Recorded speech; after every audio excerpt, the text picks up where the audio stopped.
ఒక వ్యక్తి తన ఆదాయంలో 75% ఖర్చు చేస్తాడు. అతని ఆదాయం 20% పెరిగింది, ఖర్చు కూడా 8% పెరిగింది.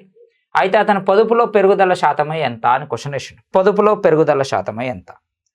అయితే ఇక్కడ మీరు జాగ్రత్తగా అబ్జర్వ్ చేస్తే నా జీతం 100%, ఇప్పుడు 100%. ఎంత పెరిగింది అంటుంది జీతం?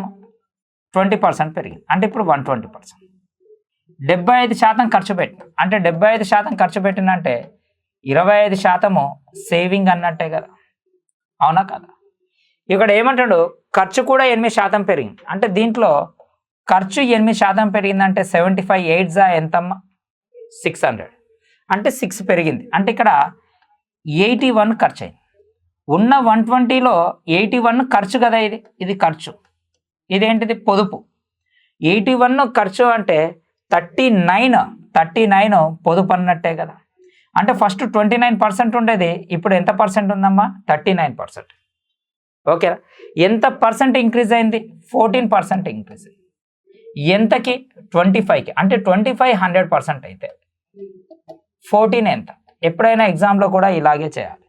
25 1s 25 4s 14 4s ఎంతమ్మా? 56. సో ఆన్సర్ ఎంత? 56%.